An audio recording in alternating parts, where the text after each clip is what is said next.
aftermath of the Minnesota police-involved shooting and then the Baton Rouge police-involved shootings, there was a movement to have a national protest throughout every large city in the country. And Dallas had a local group that planned their protests in concert with these other protests happening all across the country on July 7th.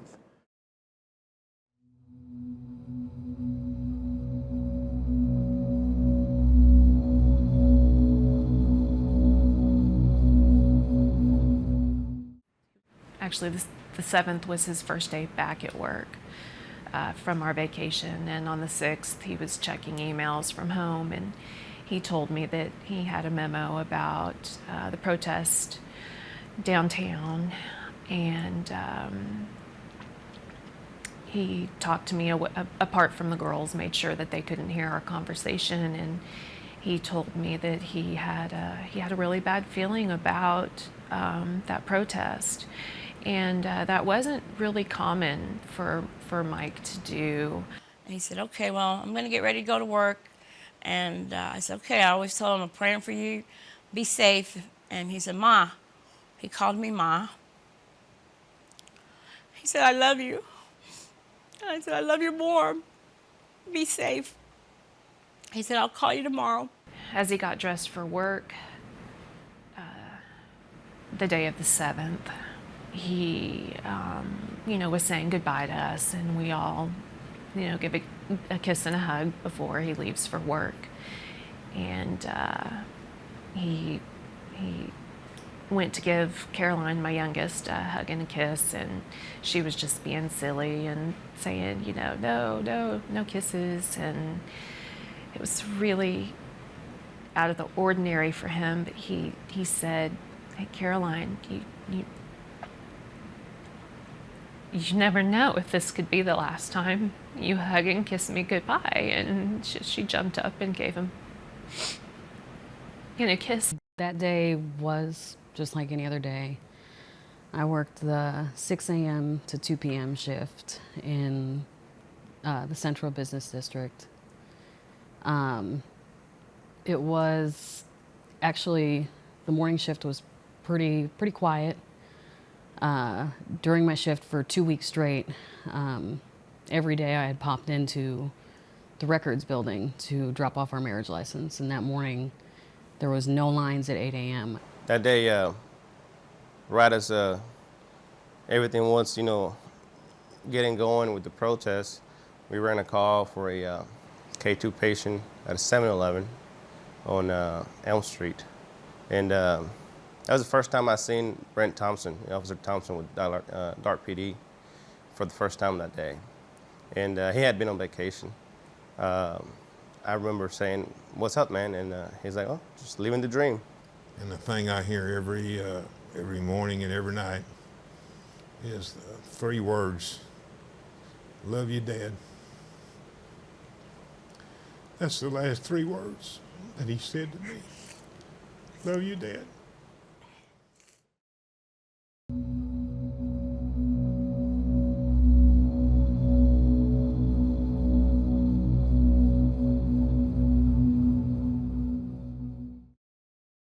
We understood the reason that they felt like they needed to have a rally is they needed a voice on the police brutality issues, and we fully understood that. We wanted them to get that message out there. We wanted to do our part so that they could get that message out there in a safe and proper way. At around 8:40, Brent and I spoke on the phone. He told me about the protest, said, everything's fine, that it's no incident, and that he'd be getting off work soon. We were at that intersection, I believe it was at Main Street and Lamar. Yeah, so, which is close to El Centro and the Bank of America building. We were doing traffic. I had a rookie that just started like the week before, which is Officer Rocha. That was my rookie. So we parked in the south side of the intersection, and then Sergeant Gunter, Officer Barrientos, Officer Crow and Lawrence were in the, on the west side of the intersection facing us. And Samaripa was on the south side, kind of on the other side behind me.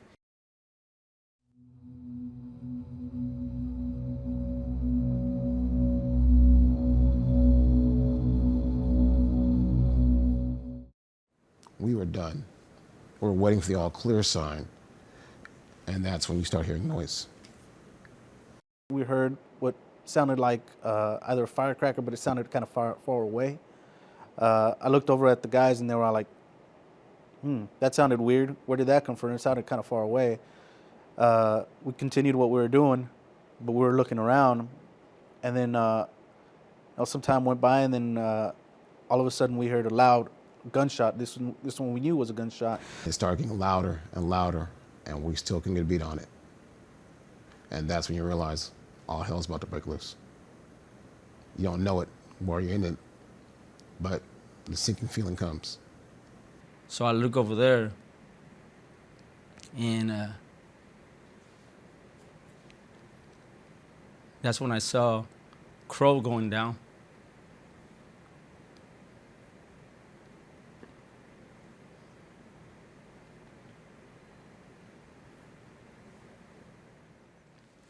And Aaron.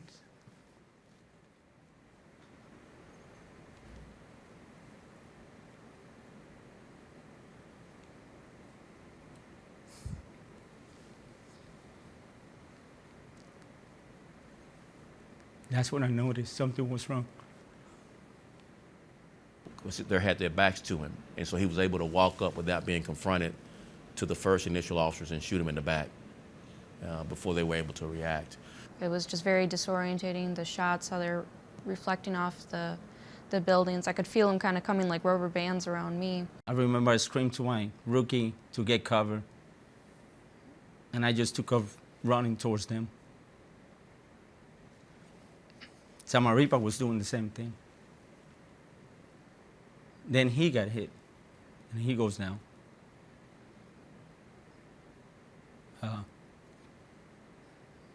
I got as close to them, but there were so many shots, so I have to hit the ground and get cover behind a squad car. Z was only a foot or two away from me. My back was toward the actual shooter. I got down, crouched down to my car, got to my radio, and announced on the radio, shots fired, we're in the kill zone. To hear those words on the radio, I knew that things had gone terribly wrong, and it was just a feeling of being sick to my stomach, literally. At the point I realized I got hit by shrapnel in my arm, and I remember just kind of looking down and seeing all the blood all over my uniform, and I could just see it, and it was gushing pretty good. And I remembered shot isn't dead, and this doesn't hurt as bad as childbirth, so we're gonna be okay. And then I started to feel my boot filling up, so I did a quick check, and I saw that I was hitting my leg too with some other projectile. I felt this thing, and I felt something kind of hit me there, but I didn't pay too much attention to it because I was able to move my leg. I didn't see any blood coming down at the moment or anything like that, so I just kept going. I didn't pay too much attention to it.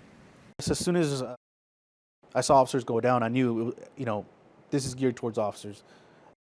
They're trying to kill officers. As soon as the shots rang out, I moved from the forward command post down to the scene and established the tactical command post at that point.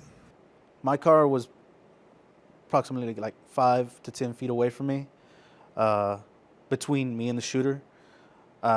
I ducked, I proned out on the ground, had my gun out. I was looking up at the windows, thinking that that's where the shooter was. After a while, I realized that hey, this guy isn't that far away. I could feel the bullets flying over my head. I could hear the snap of the sonic boom that the bullet makes. And I could feel the glass shattering from the car that was in front of me. My car, the car that was between me and the shooter, I could feel pieces of metal and glass flying past me. It was around that time where I got shot in the hand and caught fragments in the chest. It looked pretty nasty. I don't know how to explain it. It looked like it was just dangling. It looked like like it was gonna fall off. I thought I was gonna lose it. I thought it was gonna fall off at any moment. The call was dispatched as a shooting, a gunshot victim. And so units are responding directly to the scene because we didn't have all the information at that time.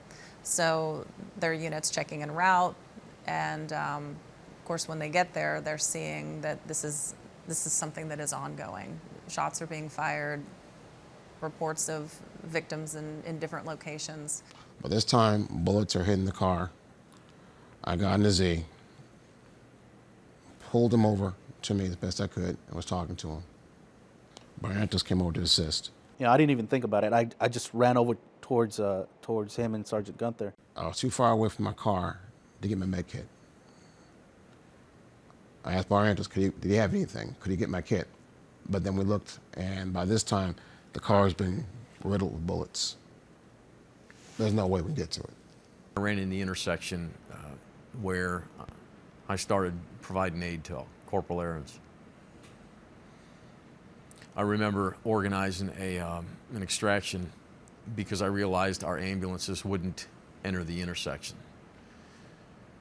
So I remember telling one of the sergeants, empty the squad cars so we could put the officers in the squad cars and take them to the hospital. So I saw Kroll, and I saw a group of officers. They were starting to load him. I was like, well, I can help with that. I know I can help with that. And I ran over and started kind of getting my thoughts back to be able to speak a little bit better. And I guess I said, okay, he needs to get to the hospital. So we helped get him into the car, me and a few other officers. And I was yelling, "You are loved, don't give up, keep staying in it, keep staying in it." I could see Air 1 coming, I could see police officers all booking it south as we head north to Parkland. But everybody's still driving lackadaisical, everybody's still very calm. Nobody really seems to be calling on the phone or frantic. And even when we get to the hospital, nobody really knew what was going on just yet.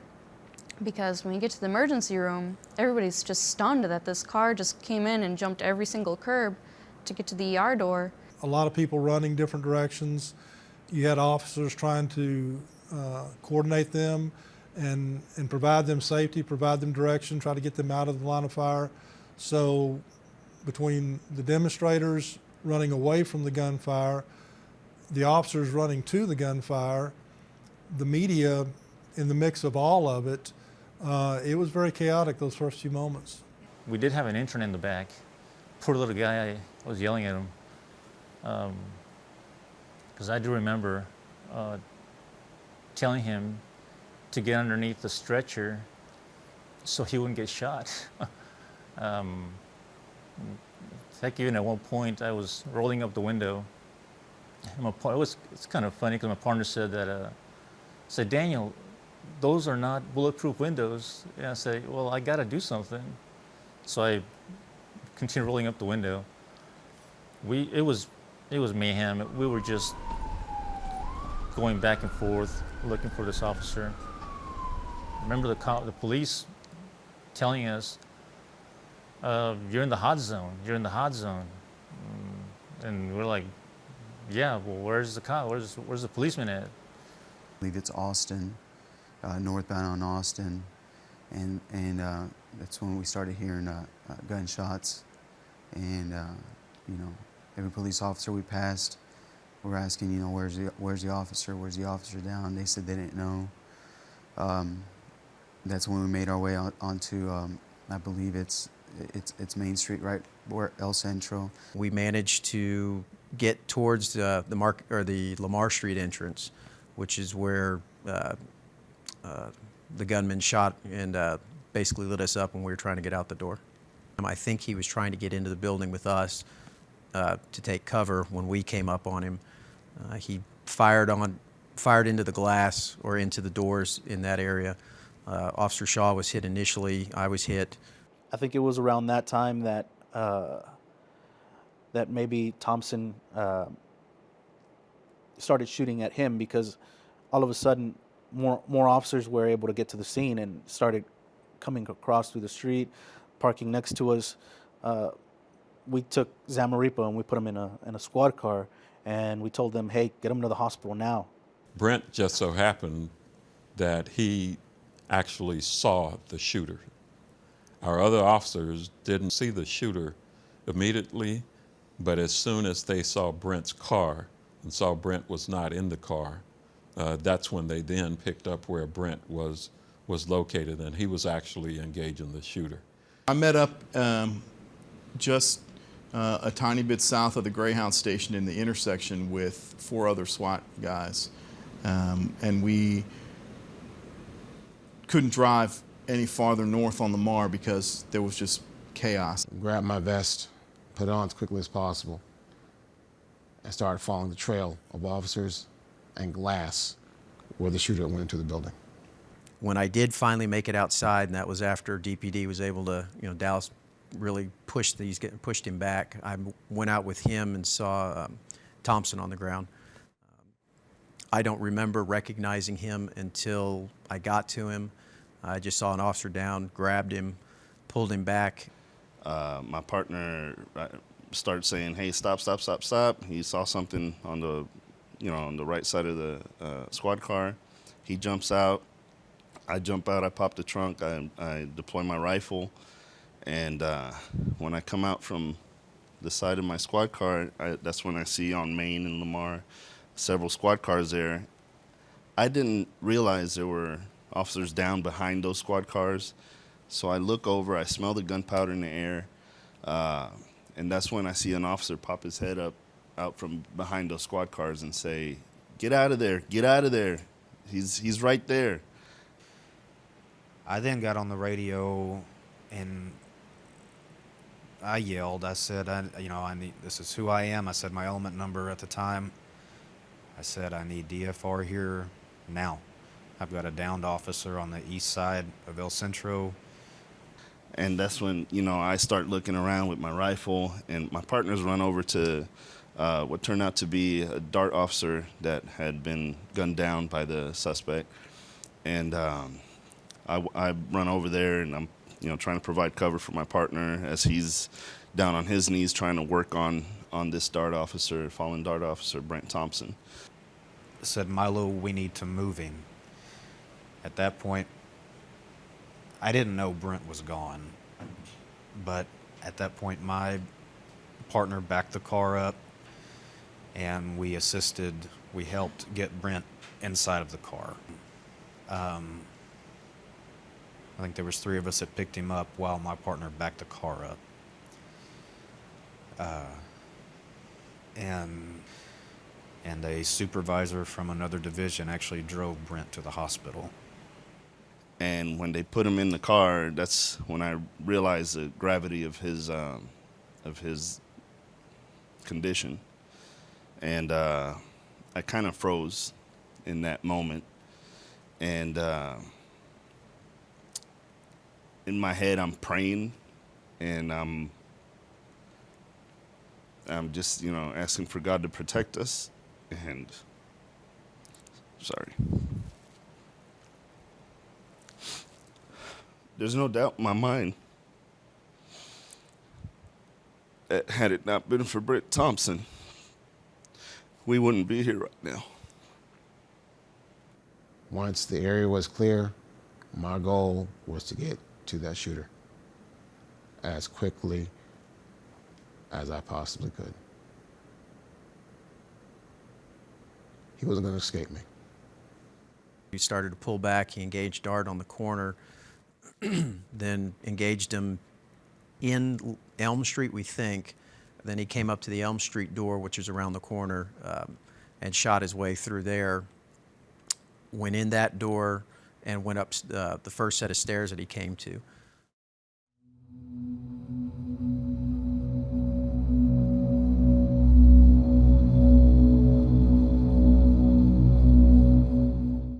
It was a kind of a brisk little run into this in full gear, and I remember getting to the intersection of Main Street. And having to cross over Main Street was one of the few times in the last 14 years where, you know, I was like, hey, you know, you're a doctor, like, what are you doing out here? You don't have any business doing this. But you push through that and you fall back on your training. And we pushed across the street as a unit and then made entry into the community college building. I grabbed a group of people, proceeded to do room-to-room search. I did not know he was in the stairwell, but suspected he was somewhere just on the north side of where I was. We managed to check all the rooms on the side, bottom floor. Then started working our way up the stairway. In this corridor was hot because you didn't know what was what, and there was no situational awareness as to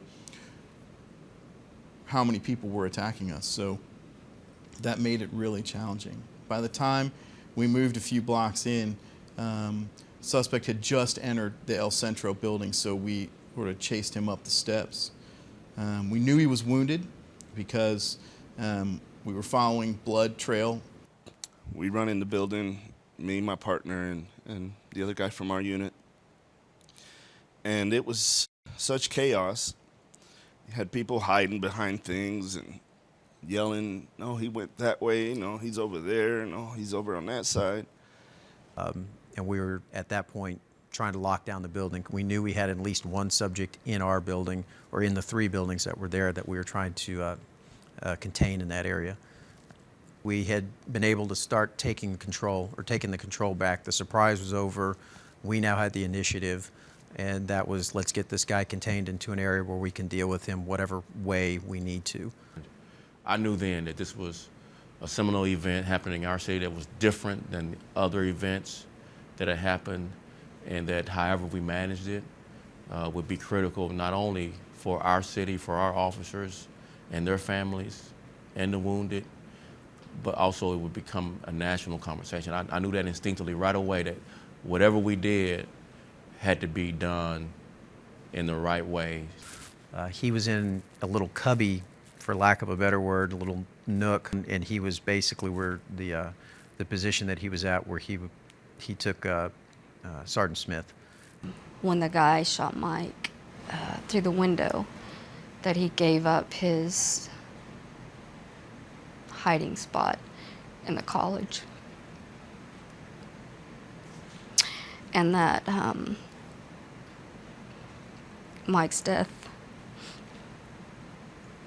had saved a lot of officers in that building that night.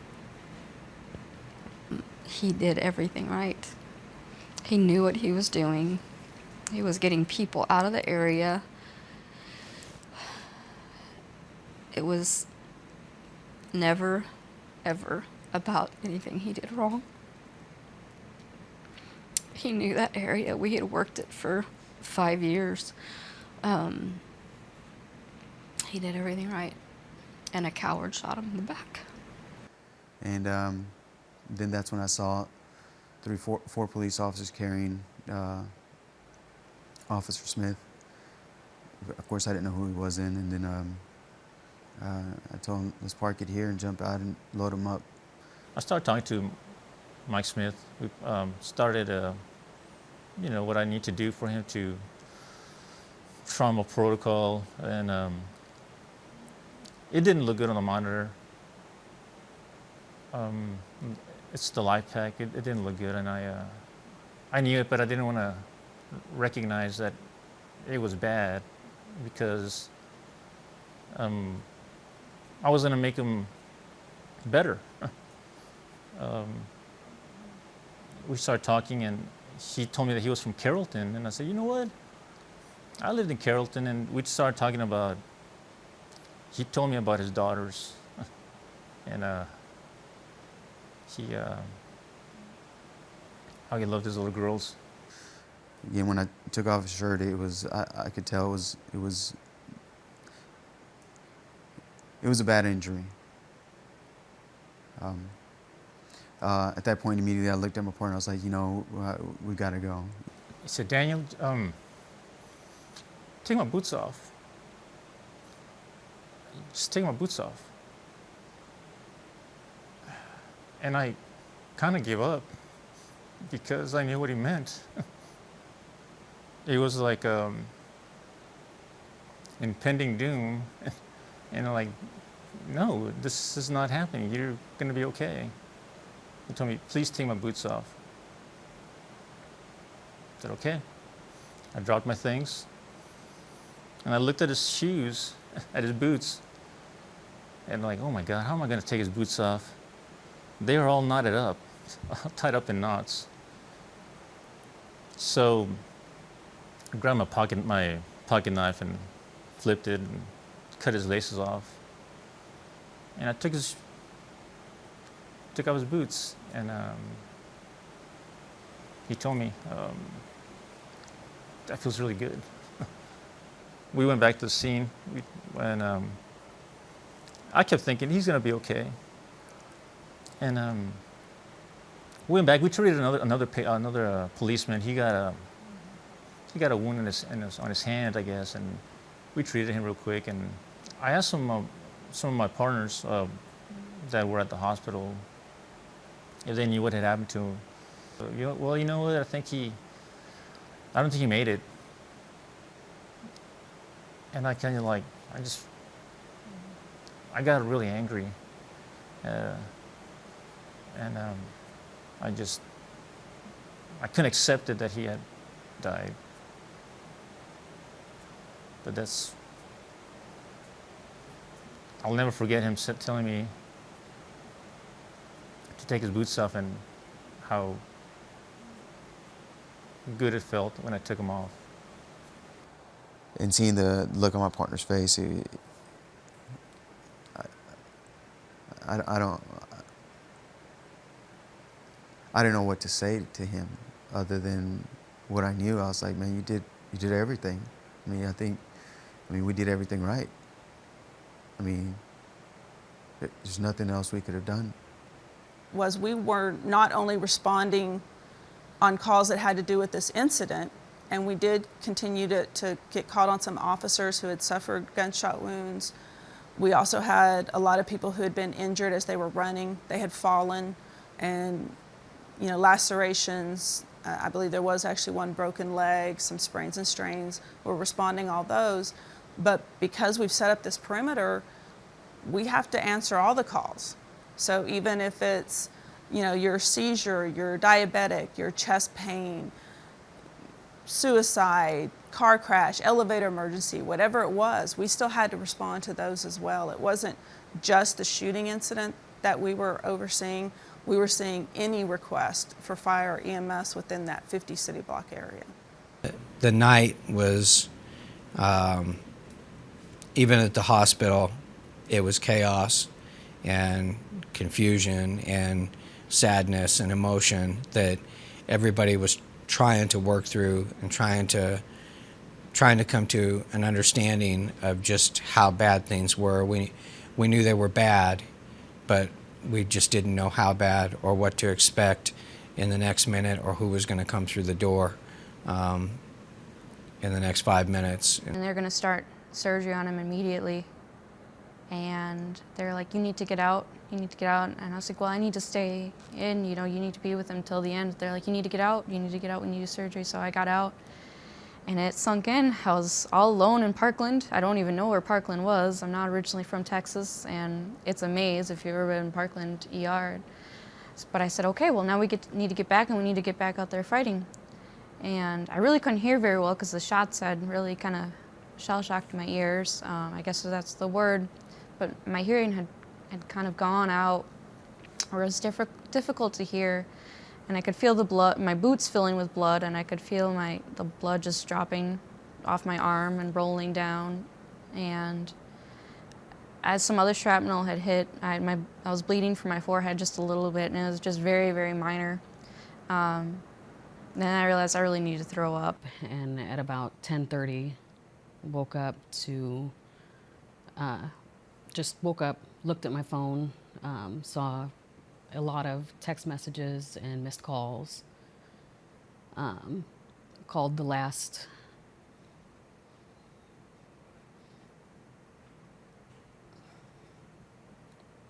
person that called me. and he just said something's wrong and that Brent's at Baylor. And there's no words to describe it, how I felt. And I just couldn't believe it. I just couldn't believe it. The first thing that I saw as I was walking down the hallway was they had just walked Heidi out from seeing Mike. And they were basically, there was officers on either side of her holding her up. I don't even know really how to describe it, because, you know, at 8:40 I talked to him. At 11 o'clock he was laying there dead in front of me.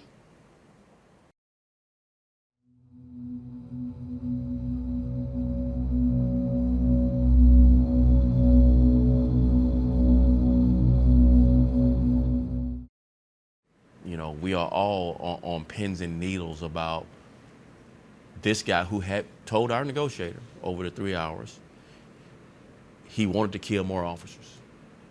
And he was laughing and joking about the 5 people he had killed. And he exhibited no desire to give up peacefully, none. And we tried to have him give up peacefully. I waited there in the stairwell all night. You can hear the talking back and forth between Tack and the shooter. His voice was steady. It was measured. He was intermittently agitated, but he was not delusional at all.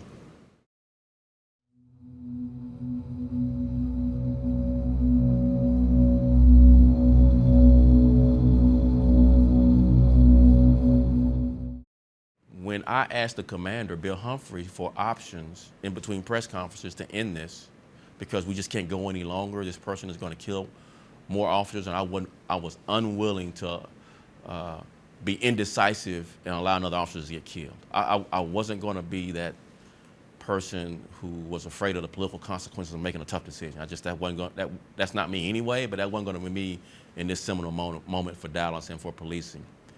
The only opportunity we had was the last option Bill Humphrey gave me, which had never been recommended in American policing, never been done in American policing. Didn't think you would weaponize a bomb robot with a pound of C4, but that might work. It wasn't without risk. That bomb went off, it shook everything, blew out windows, you know, set off every type of alarm that El Centro has. Once things sort of settled, we didn't hear any more noise from him. He didn't come around the corner. We set up another robot to go down the hallway and try to take a look. We got a look at him. We could see that he wasn't moving. We wanted to make sure that he was down and not able to hurt anybody else before we approached him. And then, you know, we had to make an approach and confirm our findings. So we moved down the hallway together and approached him, and I pronounced him dead.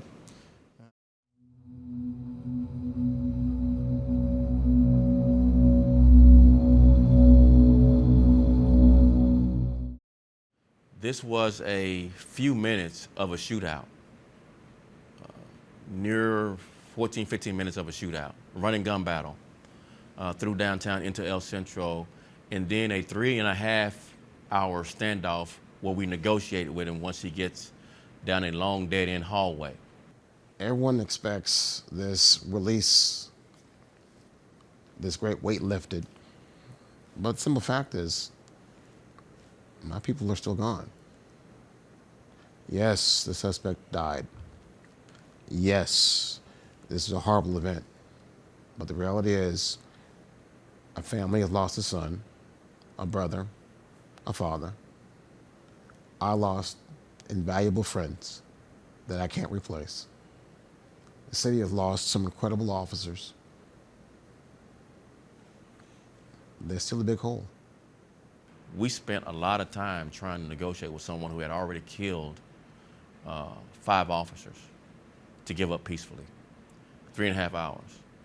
And that's important to understand because we had worked a long day, and this was into the night.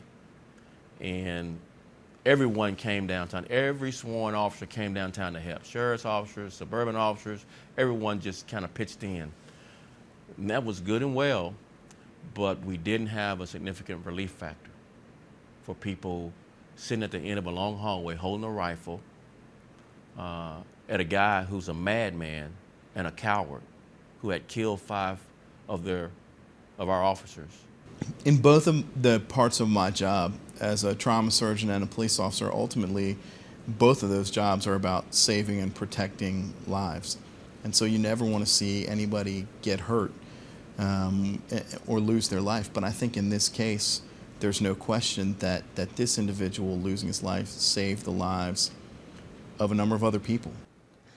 We had to stay in our position, hold it, while they checked the outer perimeter of the building, because allegedly he had placed bombs or other packages throughout the whole complex. Once it was cleared and I was able to get to my car, it was shot up. Windows were shut out. Area where I was hiding looked like Swiss cheese with the bullets. We took a long ride to go see Lauren at Baylor Hospital. This man, this giant, this human encyclopedia who I admired and cherished, was lying in the hospital room, no longer here. And I'm sitting here, just shaking my head and mad. How did this happen?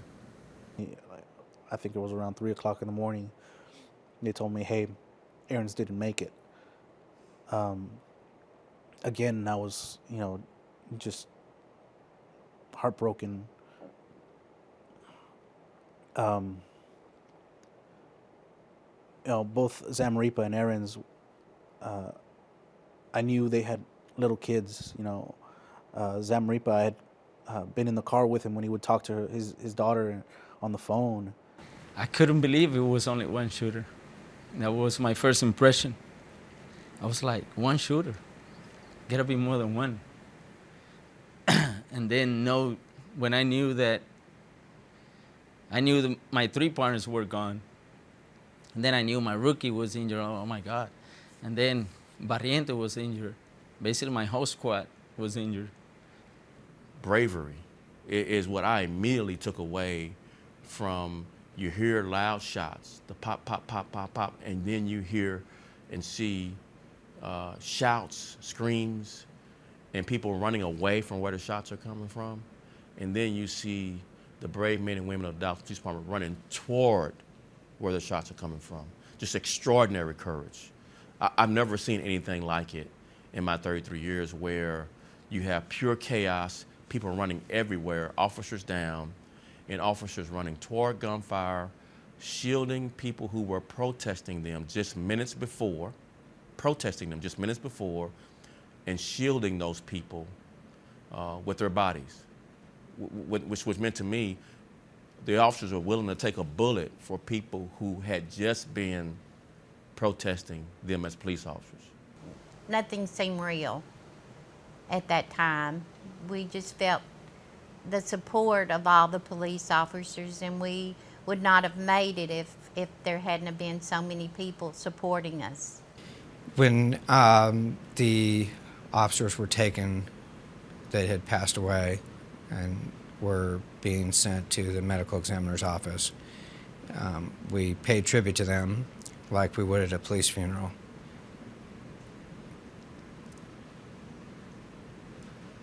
And I think that, we stood in formation and we saluted them. And then we went through, the officers were lined up from the street all the way into the emergency room.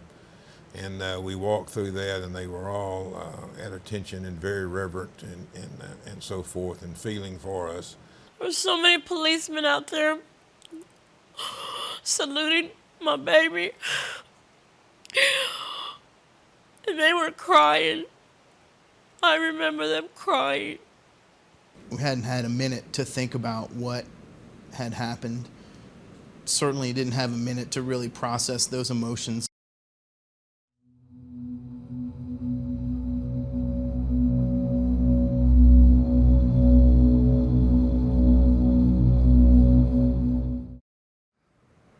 To get home and be able to hug my wife and my son.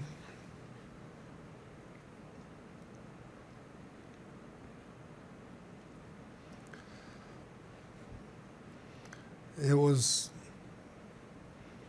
finally a moment that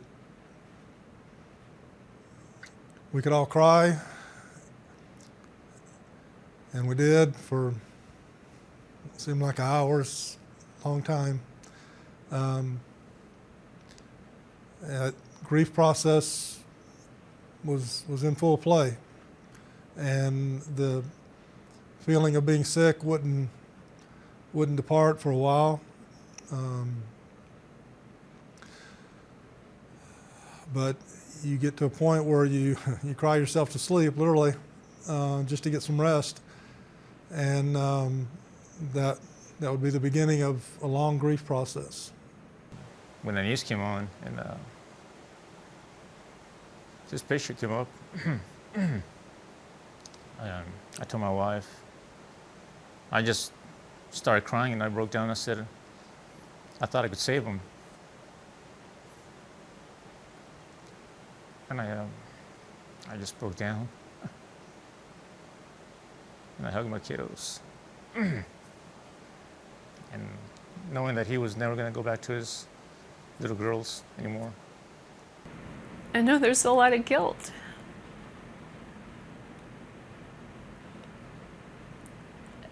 Everybody feels guilty. I don't know if you would classically call it as survivor's guilt. I think that's what I feel. So I'm sure they must feel it too. Don't feel guilty.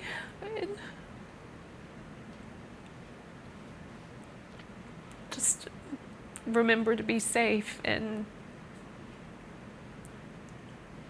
love your family. And remember Mike. Wish I could tell his daughters that he really loved them and he thought about his girls. That's what he said, his girls all the time. Thought about his girls during his last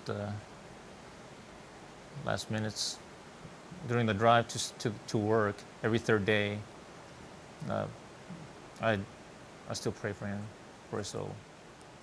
The trauma center, fire department, police department, all live together in that public safety family. And so when one of us hurts, I think we all hurt badly. And this night cut many people to the core. And the other thing I think is that we as surgeons are arrogant enough to think that we can save everyone. And so when you have somebody come to the hospital and die in the hospital, we take that very hard. I felt very lucky. I felt that my partner and I had an angel on our shoulder that night, and that, in a sense, that angel was Dart Officer Thompson. And he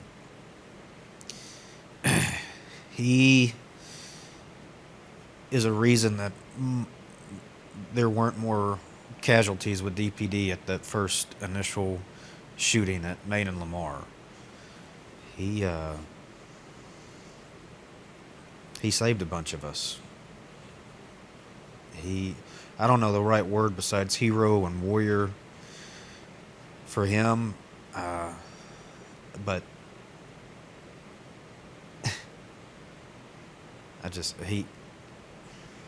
he saved us is what he did. I am very thankful for what he did, because he's the reason that I got to go home that night, because of his actions. And he's the reason why a lot of us got to go home that night. I wasn't necessarily surprised that Brent had done that, because partnering up with him, I saw what a wonderful officer he was. It makes me very proud that he did that, and I don't know how many lives he might have saved. That's exactly the man that I fell in love with. Hey, Brent, good job. Well done, my son.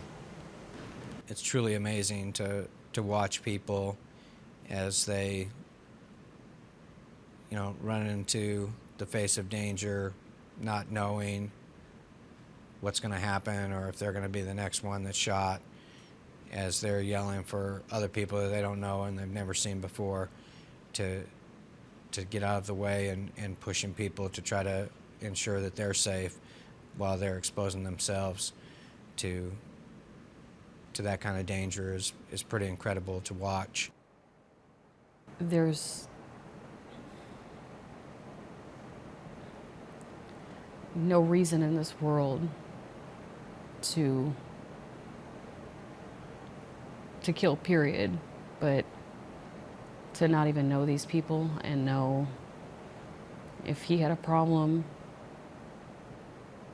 Brent would have helped him. People that think like that, we're human beings also, and we have a job to do. And think back on July 7th and other attacks that have happened to officers. There's a reason why we handle things the way we do. We might come off like being mean. We're not being mean, we're being safe. We're trying to stay alive. Try to put yourselves in our shoes, where someone hates you just because of the clothes you're wearing. Made people, kind of reminded them of why they signed up for this job in the first place. And I think that's why, nobody quit. A lot of people could have said, this is it. I've just decided this is not for me. And I guarantee you that there were a lot of officers that got a lot of pressure from family to quit, and nobody did. This is what I had always wanted to do, and it's become who I am, and I'm not going to let one person with pure hatred of police officers destroy that for me. You saw the courage, you saw the heroism, you saw the valor of Dallas Police Department. I mean, it was just, it's a shame that, bad things have to happen, but officers rose up. Officers became leaders and became heroes that day because they did what they had to do. And just being able to put on this uniform and have a patch that says Dallas Police Department, it's a proud moment knowing that you're part of that same group of people that went to that firefight. He's my little hero, And now he's everybody's hero now. He's your hero. I gotta have to share him with you now. We're all the same on the inside. I mean, I don't care what you look like on the outside, black, white, yellow, red, doesn't matter. When you walk up to the operating table and you look down into someone's abdomen or chest, you can't tell what color they are. And I think it was interesting because after this, the community really came together and made some progress at having some conversations that we had not had before. But I think that's a really important thing to remember, that, such a tiny fraction of what makes us is what we can see on the outside, and the inside looks the same. More than anything, really helped our officers see how much outpouring there was. Because the shooter, whatever he tried to do to divide us in his own mind, utterly failed in what he was trying to accomplish. What he actually did was really galvanize us here in Dallas and really throughout the country. And so to each of you out there who's come by, hugged me, said hello, shook my hand, thank you for what you've done for me, because it means the world. When you went out there to the memorial, the people that were out there were extremely gracious and, wanted to hug you and thank you for your service. And and pray with you and really give their thanks for everything that you do as an officer. When I saw the magnitude of it, I think I read one little card from a little girl or some little kid, and I had to go back inside. I couldn't contain my emotions. It was very powerful, very powerful. There was two little black boys that came up to me, and I was looking off, and they had tugged on my pants, and they said, "Can we give you a hug?" And I lost it. I said, "Of course, guys," and I got down and hugged them, and I think it was her grandmother that came over, and she prayed over us, and they told me that we want to be police officers when we grow up. Mike always treated everyone with respect. Actually, I did get a message from someone he had arrested at some point, and the person said that, "I remember this officer, and even though he arrested me, he was kind and he treated me with respect." And I thought that was pretty amazing for someone that he had actually arrested to reach out to let me know that. What I would tell our community is, don't underestimate your impact, especially the positive impact that they've had for our officers, for our department, for others in the community. Even in some of the most economically challenged areas. I've had people from those areas pull me aside and say, "Thank you for being here. We know you're struggling. Thank you. It's not easy. Thank you." So whatever the rhetoric is in the various media, I don't know. All I know is my community, my neighbors have supported me. And I say thank you. Not just me, but the entire department.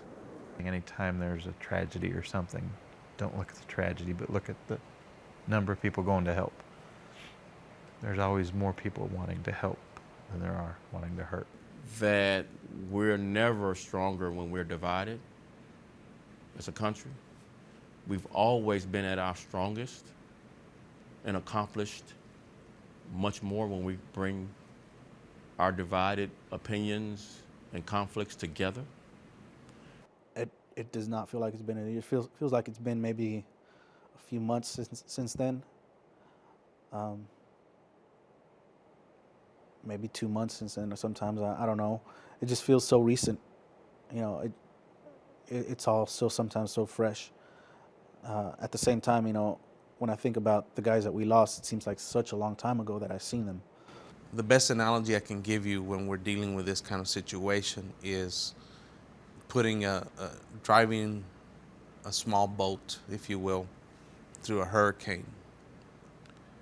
And you're going to get beaten and battered, bruised, broken. But your whole goal is to stay afloat and to keep moving forward, because eventually you'll come out of it. Don't do this by yourself. Understand, in the way that I use this, understand somebody loves you. Husband, wife, your kids, somebody loves, and they want the best for you. So even if it's hard to do it for yourself, at least do it for them.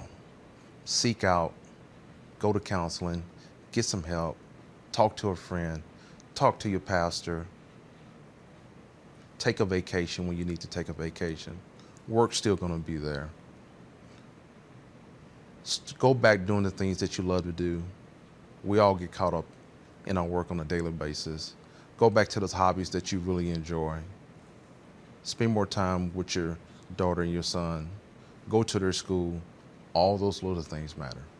So to the community, put some skin in the game. Put an application in and serve.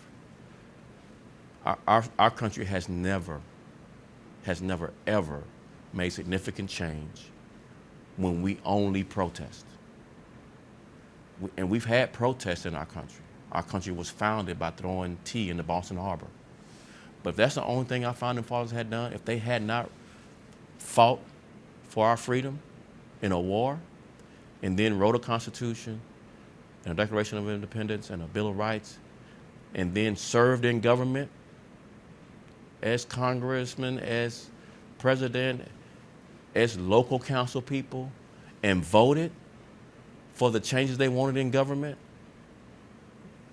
our country would not be what it is today. Same thing with the Civil Rights Movement. They protested, and then they fought for the right to vote through the courts, and then they served in government. They all got elected and served in government at some level. And they wanted the Voting Rights Act because they knew that significant changes happened through the local democracy.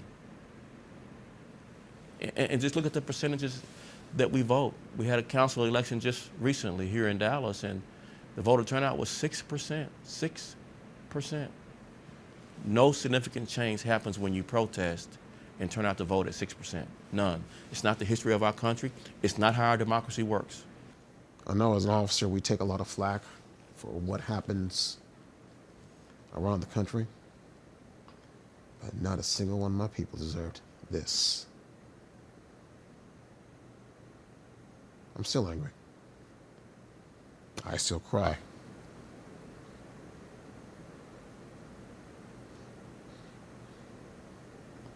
Yeah, I'm pissed. But for the grace of God, I'm here. I showed up to work the next day and the days following so that people will know when someone knocks you down, you stand your ass back up. They're not going to defeat us. They're not going to defeat me. So I stand up every day. You are missed. You are loved. You will never be forgotten.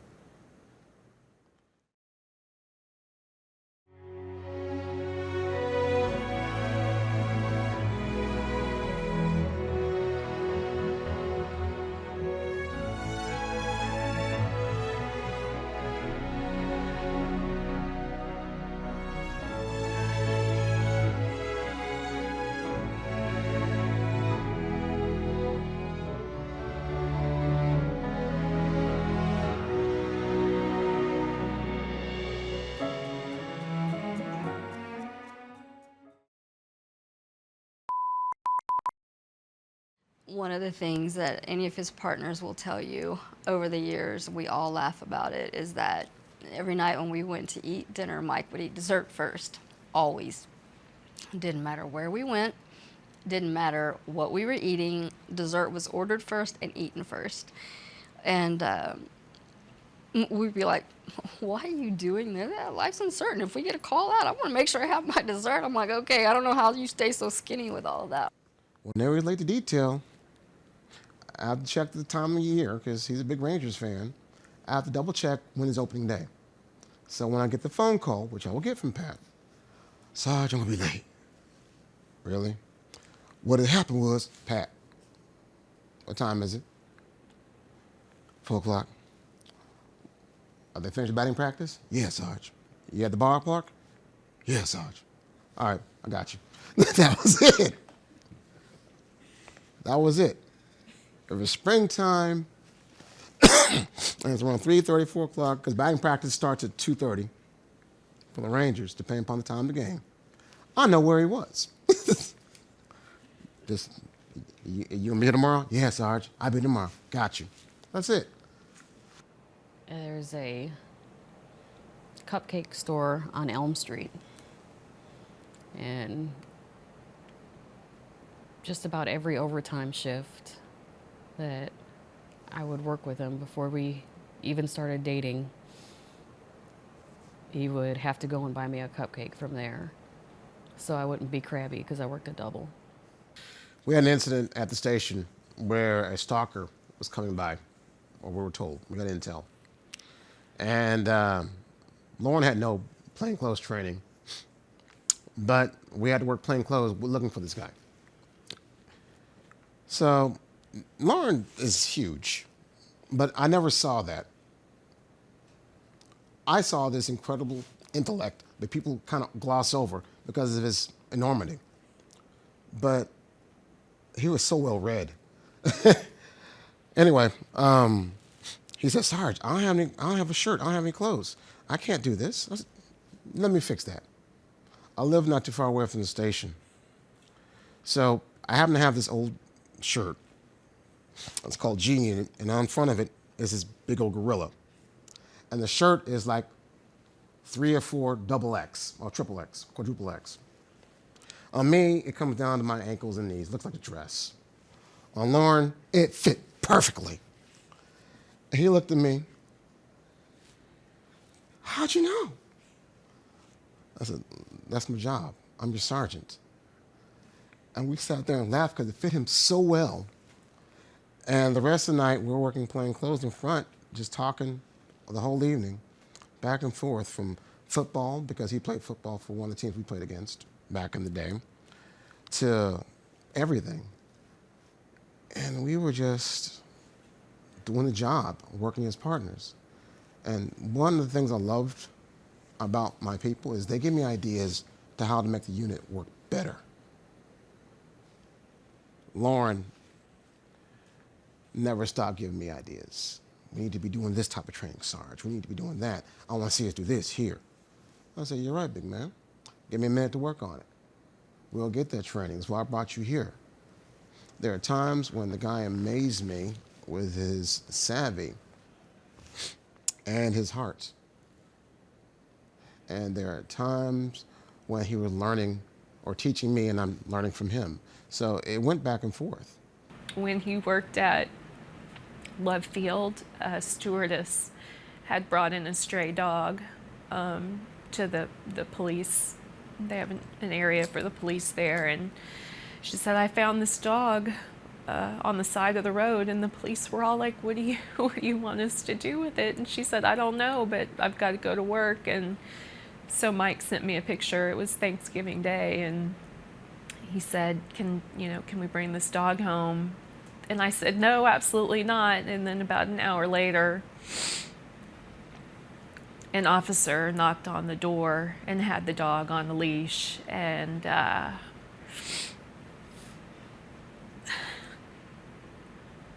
and he said, I'm sorry, Mrs. Smith, I'm just following orders of my Sarge, and we still have that dog." One of the things I had done at Southwest was ride with him a few months before he was killed. And Lauren shared with me the delight of his family, the things that he would do with his son and daughter. To use his words, he says, "I make all sorts of things up and make them think that I know all these things." And it was like Magnus with football, which Lauren did play football. But with his daughter, he had no clue how to play volleyball. But he did research on YouTube and read stuff, and then he made her think that he was an expert in volleyball. Mr. Kroll. I always called him Mr. Kroll. Not that I didn't know his first name. I said Mr. to a lot of my people. It's because I want them to be shown the respect they're not always shown in the streets. And Michael Kroll deserves utmost respect because he worked so hard to get here. He worked hard to stay here. And he had a knack. He loved the idea of the investigation of accidents, the mathematics, the whole geometry of it was, to him, a birthday cake. And when you make a mistake, "I can take care of Sarge. I got it." I didn't have to say 2 words because he knew I messed up over here, but I will fix this. And he always, always strived to be the best he could be and never once wavered from that. Never. The story is there that how Zamaripa helped another homeless person, maybe a drug addict, but a homeless person who all he wanted, he was trying to eat some chips and somebody took that from him. And so Patrick went and got him some food, and I think just another bag of chips. And he sat there next to the officers because there was this shield. But it wasn't a shield of bravery or courage. It was a shield of love, of compassion, of charity, of empathy, of seeing a fellow human being as a human being.